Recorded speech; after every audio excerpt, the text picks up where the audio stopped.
Upleta ward number 3ના નગરસેવક Jadeja પરિવાર દ્વારા વિસ્તારમાં મીઠાઈ અને ફરસાણનું વિતરણ કરવામાં આવ્યું હતું। છેલ્લા 40 વર્ષથી રણુભા જાડેજા અને તેના પરિવાર દ્વારા દર વર્ષે જન્માષ્ટમીના તહેવાર ઉપર મીઠાઈ અને ફરસાણનું વિતરણ કરવામાં આવે છે। આ વર્ષે પણ 500 જેટલા પરિવારજનોને હરપાલસિંહ જાડેજા અને ચંદ્રપાલ જાડેજા દ્વારા મીઠાઈ અને ફરસાણનું વિતરણ કરવામાં આવ્યું હતું।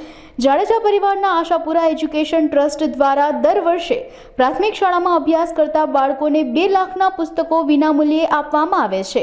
આ ઉપરાંત મેડિકલ કિટ, રાશન કિટ, વસ્ત્રો સહિત સેવાઓ જાડેજા પરિવાર દ્વારા પૂરી પાડવામાં આવે છે। હું ભગવાનદાસ બાપુ નિરંજની વોર્ડ નંબર 3ના સક્રિય અને માનવતાવાદી કાર્યકર તરીકે આ વિસ્તારના 40 વર્ષથી ત્યાં જે ચૂંટાતા આવે છે એવા માનવતાવાદી સેવાભાવી કાર્યકર રણુભા બાપુ જાડેજાના બંને સુપુત્રોથી અને શિક્ષણ સમિતિના ચેરમેન એવા વાઇસ ચેરમેન એવા ચંદ્રપાલસિંહ તથા હરપાલસિંહ બાપુએ વર્ષો ત્યાં આ વોર્ડ નંબર 3ના વિસ્તારને ઉપરાંત એ સિવાયના આજની તારીખ પૂરતી વાત કરીએ તો આજે હાયતમ આઈટમ કોઈ પણ હાયતમ આઈટમના તહેવાર માટે પોતે પોતાનું ફરસાણ અને મીઠાઈ દ્વારા યોગદાન આપે છે। ઉપરાંત કોઈ પણ ટાઈમની અંદર ક્યારેય નવરાત્રિ હોય કે નવું વર્ષ હોય, અગર તો અષાઢી બીજ હોય, એની અંદર પોતે પોતાનું ભોજન દ્વારા યોગદાન આપી અને તમામને પોતાનો મત રજૂ કરે છે, દરેકની લાગણી જાળવે છે।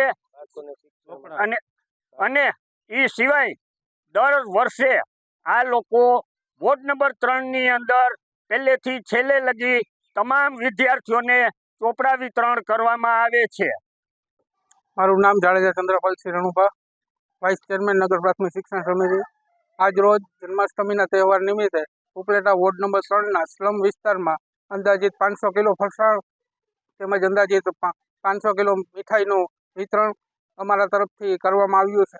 અન્ય જેવા કે દિવાળી, પછી નવરાત્રિમાં બાળાઓને ગરબીમાં લાણીથી લઈ અને બધી અમે સેવાઓ આપી છે।